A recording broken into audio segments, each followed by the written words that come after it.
시청자 여러분, 안녕하세요. 알고 싶어요 시간입니다. 오늘도 저와 함께 신앙생활 속 궁금증을 풀어볼까요?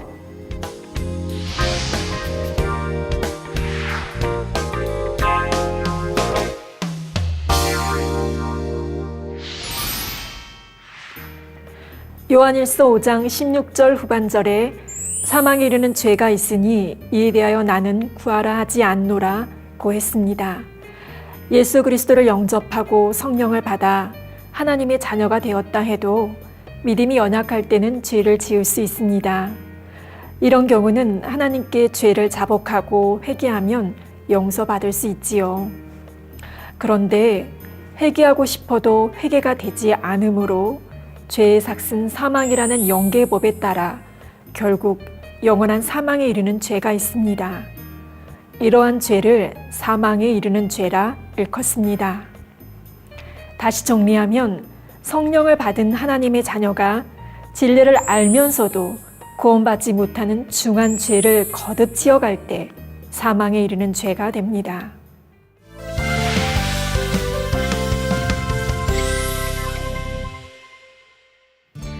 사망에 이르는 죄는 크게 세 가지로 나눌 수 있습니다. 첫째, 하나님의 아들을 다시 십자가에 못 박아 현저히 욕보이는 경우입니다. 히브리서 6장 4절에서 6절에 한 번 비침을 얻고 하늘의 은사를 맛보고 성령에 참여한 바 되고 하나님의 선한 말씀과 내세의 능력을 맛보고 타락한 자들은 다시 새롭게 하여 회개케 할 수 없나니 이는 자기가 하나님의 아들을 다시 십자가에 못 박아 현저히 욕을 보임이라 했습니다. 이는 큰 은혜를 입고 성령의 역사를 직접 체험했던 사람, 주의 종이나 일꾼이 될 만큼 신앙을 인정받았던 사람이 하나님을 배신하고 세상으로 나가 타락한 경우입니다.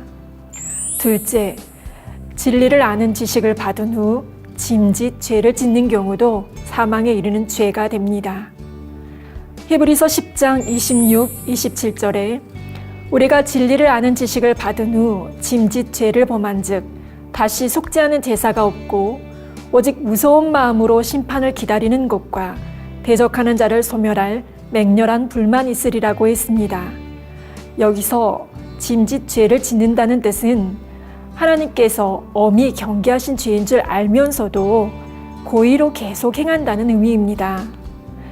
예를 들어 진리의 지식, 곧 하나님의 말씀을 가르치는 위치에 있는 이들이 상습적인 거짓말로 성도를 깨어 사사로이 이익을 취한다거나 거듭해서 육체를 따라 더러운 정욕 가운데 행하는 경우가 여기에 해당됩니다.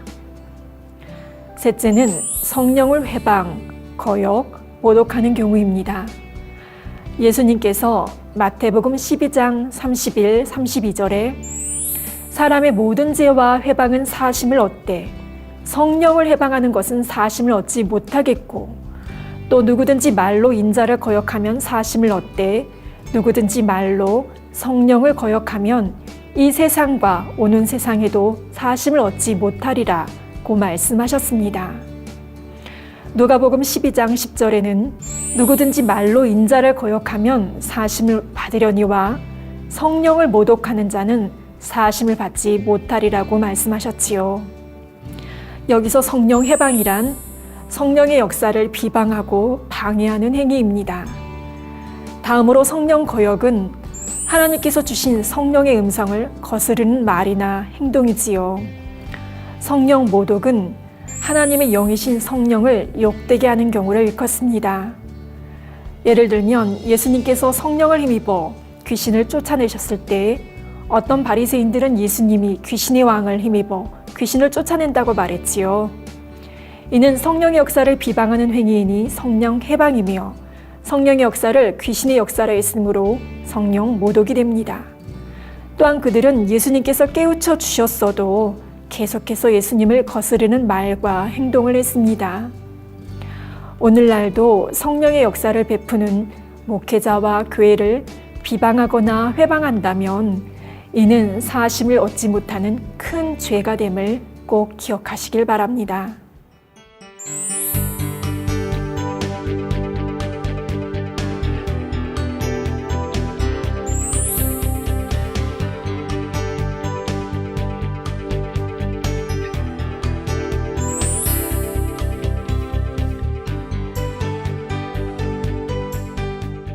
시청자 여러분, 하나님은 모든 사람이 구원에 이르기를 원하십니다. 그래서 독생자 예수님을 속죄제물로 삼으셔서 구원의 문을 활짝 여셨지요. 우리 예수님은 보혈을 다 쏟으시며 나무에 달려 죽으심으로써 구원의 길이 되어 주셨습니다. 이와 같은 엄청난 희생의 대가로 우리에게는 구원의 은총이 임했습니다. 그러니 이 귀한 은혜를 잃지 않으려면 사망에 이르는 죄만큼은 절대로 짓지 않아야 합니다. 이와 함께 온전한 구원에 이르기까지 항상 영으로 깨어있는 저와 여러분이 되기를 소망합니다.